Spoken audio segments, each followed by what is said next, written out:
ವೀಕ್ಷಕರೇ ನಮಸ್ಕಾರ. ಇಂದಿನ ನ್ಯೂಸ್ ಬುಲೆಟಿನ್ಗೆ ಸ್ವಾಗತ. ನಾನು ಅಕ್ಷತಾ ಕಟಕಾವಲಿ.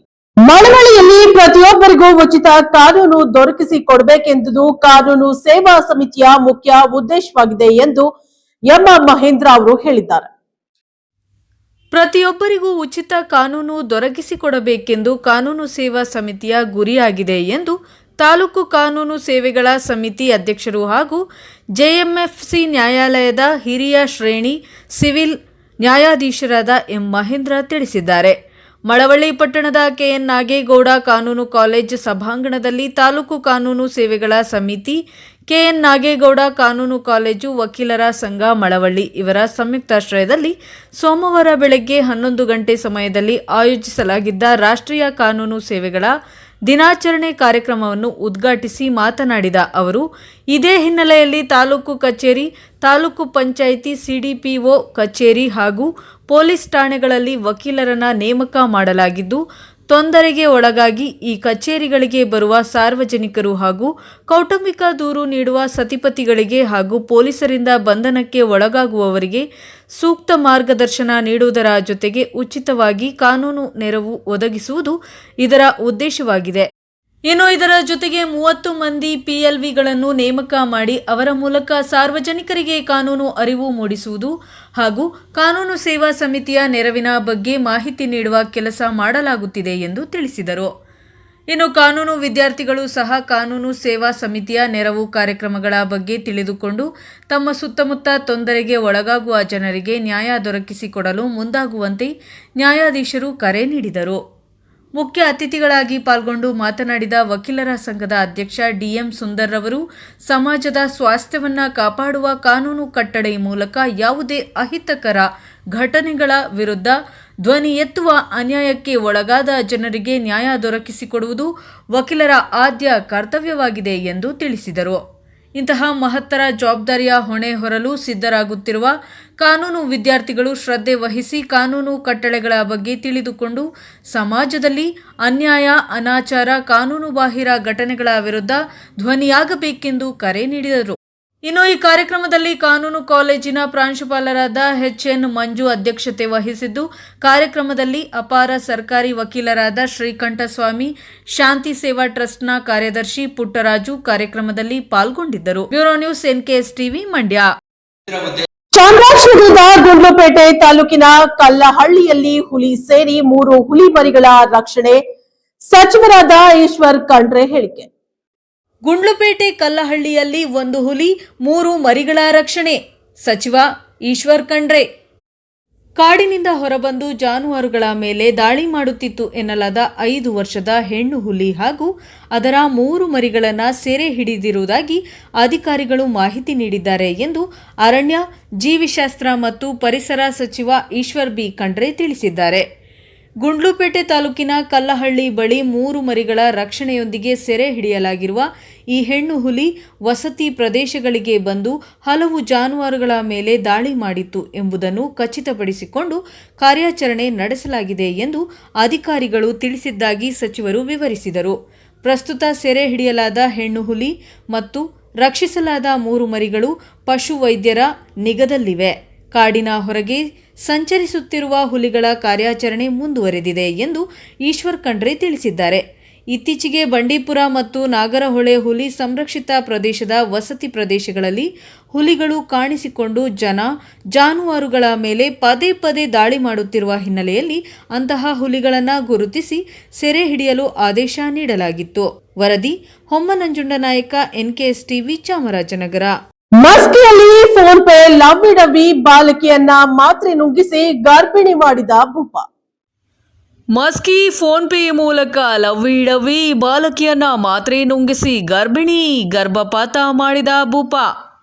ರಾಯಚೂರು ಜಿಲ್ಲೆ ಮಸ್ಕಿ ಪಟ್ಟಣದ ಪೊಲೀಸ್ ಠಾಣೆ ವ್ಯಾಪ್ತಿಯಲ್ಲಿ ಪ್ರೌಢಶಾಲಾ ವಿದ್ಯಾರ್ಥಿ ಗರ್ಭಪಾತ ಆಗಿರುವ ಘಟನೆ ಬೆಳಕಿಗೆ ಬಂದಿದೆ.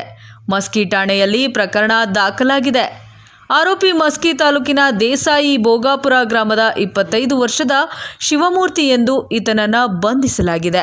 ಇನ್ನು ಬಾಲಕಿ ಗರ್ಭಿಣಿಯಾಗಿದ್ದು ಗರ್ಭಪಾತಕ್ಕೆ ಒತ್ತಾಯಿಸಿ ಅತಿಯಾದ ಮಾತ್ರೆಗಳನ್ನು ನೀಡಿ ಅವಳನ್ನು ಪ್ರಜ್ಞೆ ತಪ್ಪಿಸಿದ ಹಿನ್ನೆಲೆಯಲ್ಲಿ ಮೊದಲು ಲಿಂಗಸೂರು ಆಸ್ಪತ್ರೆಗೆ ದಾಖಲಿಸಲಾಗಿತ್ತು. ತದನಂತರ ತೀವ್ರ ರಕ್ತಸ್ರಾವ ಆಗಿರುವುದರಿಂದ ರಾಯಚೂರು ರಿಮ್ಸ್ ಆಸ್ಪತ್ರೆಗೆ ದಾಖಲಾಗಿಸಿ ಚಿಕಿತ್ಸೆ ಪಡೆಯುತ್ತಿದ್ದಾರೆ. ಆರೋಪಿ ಶಿವಮೂರ್ತಿಯನ್ನು ನ್ಯಾಯಾಂಗ ಬಂಧನದಲ್ಲಿ ಬಂಧಿಸಲಾಗಿದೆ. ಪ್ರಕರಣ ದಾಖಲಾಗಿದೆ. ಕೊಪ್ಪಳದಲ್ಲಿ ಕಾನೂನು ಶಿಕ್ಷಣ ಪಡಿಸಿದ್ದ ಶಿವಮೂರ್ತಿ ಪೋಸ್ಕೋ ಅಡಿಯಲ್ಲಿ ಪ್ರಕರಣ ದಾಖಲಾಗಿದೆ. ಇನ್ನು ವಿದ್ಯಾರ್ಥಿನಿಯ ತಂದೆ ಚಿಕನ್ ಶಾಪ್ ಹೊಂದಿದ್ದರು. ಮಾಂಸ ಖರೀದಿಸಲು ಬಂದಿದ್ದ ಆರೋಪಿ ಶಿವಮೂರ್ತಿ ಫೋನ್ ಪೇ ಮೂಲಕ ಹಣ ಪಾವತಿ ಮಾಡಿದ್ದಾನೆ. ಅದೇ ನಂಬರ್ನಿಂದ ಫೋನಿನಲ್ಲಿ ಇಬ್ಬರಿಗೂ ಸ್ನೇಹ ಪ್ರೀತಿಯಾಗಿ ದೈಹಿಕ ಸಂಪರ್ಕ ಹೊಂದಿ ಗರ್ಭ ಧರಿಸಿದ್ದಾಳೆ. ಇನ್ನು ನಾಪತ್ತೆಯಾಗಿದ್ದ ಮಗಳು ತಂದೆ ಮಸ್ಕಿ ಠಾಣೆಯಲ್ಲಿ ದೂರು ನೀಡಿದಾಗ ಪೊಲೀಸರು ಬೆನ್ನತ್ತಿದಾಗ ಸಂತ್ರಸ್ತೆಯಿಂದ ಈ ವಿಷಯ ತಿಳಿದು ಬಂದಿದೆ. ಇದೀಗ ತನಿಖೆ ಚುರುಕುಗೊಂಡಿದೆ. ವರದಿ ವಿರೂಪಾಕ್ಷಯ್ಯ ಸ್ವಾಮಿ ಸಾಲಿಮಠ, ಅಂತರಗಂಗೆ, NKS TV, ರಾಯಚೂರು.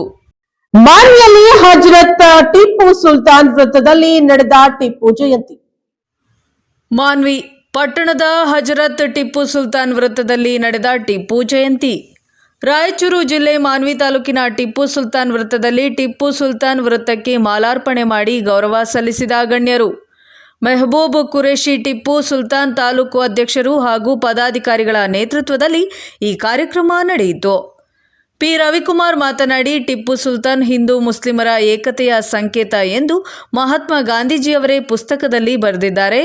ಈ ದೇಶದ ಸೌಹಾರ್ದತೆಯ ಸಂಕೇತ ಟಿಪ್ಪು ಎಂದು ಹೇಳಲು ಬಯಸುತ್ತೇನೆ ಎಂದರು.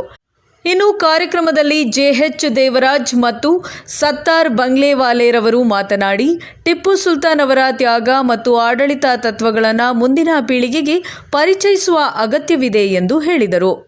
ನಂತರ ತಾಲೂಕು ಸಾರ್ವಜನಿಕ ತಾಯಿ ಮಕ್ಕಳ ಆಸ್ಪತ್ರೆಯಲ್ಲಿ ರೋಗಿಗಳಿಗೆ ಹಣ್ಣು ಹಂಪಲು ವಿತರಿಸಲಾಯಿತು.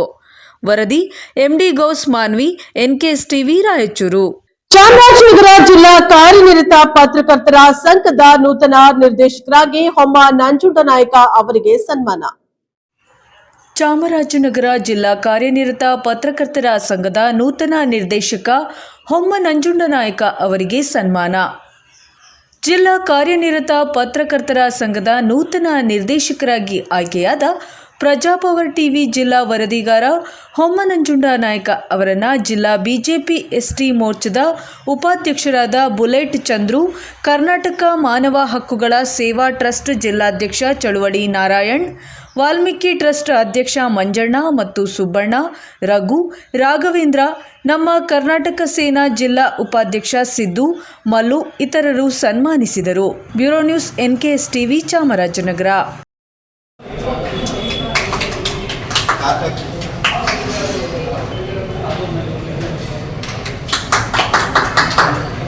ಅವರಿಗೆ ಇದೇ ಥರ ಆರೋಗ್ಯ ಉನ್ನತ ಮಟ್ಟದಲ್ಲಿ ಚೆನ್ನಾಗಿ ಒಳ್ಳೆ ಆರೋಗ್ಯ ಒಂದು ದೊಡ್ಡ ಸ್ಥಾನ ಸಿಗದೆ ಪೇಪರ್ ಮಾಧ್ಯಮದಲ್ಲಿ ಇದನ್ನು ಹಾರೈಸ್ತೀವಿ ನಮ್ಮ ಒಂದು ವಾಲ್ಮೀಕಿ ಯುವ ಮುಖಂಡರಿಂದ.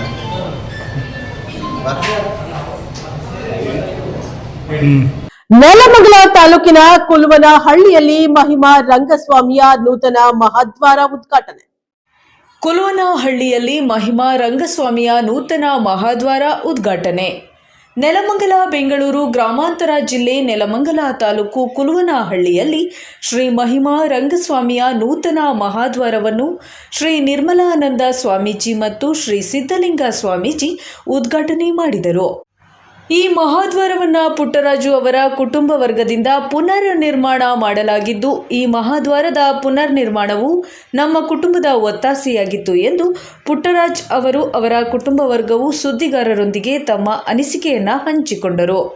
ಈ ಸಂದರ್ಭದಲ್ಲಿ ಶ್ರೀ ನಿರ್ಮಲಾನಂದ ಸ್ವಾಮೀಜಿ, ಸಿದ್ಧಲಿಂಗ ಸ್ವಾಮೀಜಿ ಮತ್ತು ಮಾಜಿ ವಿಧಾನ ಪರಿಷತ್ ಸದಸ್ಯರಾದ ಇ ಕೃಷ್ಣಪ್ಪ, ಮಹಾದ್ವಾರ ನಿರ್ಮಾಣದ ಕುಟುಂಬ ವರ್ಗದಿಂದ ಪುಟ್ಟರಾಜು, ಪೂರ್ಣಚಂದ್ರ ಹಾಗೂ ಮನೋಹರ ಮತ್ತು ಸುತ್ತಮುತ್ತಲಿನ ಗ್ರಾಮಸ್ಥರು ಭಾಗವಹಿಸಿದ್ದರು.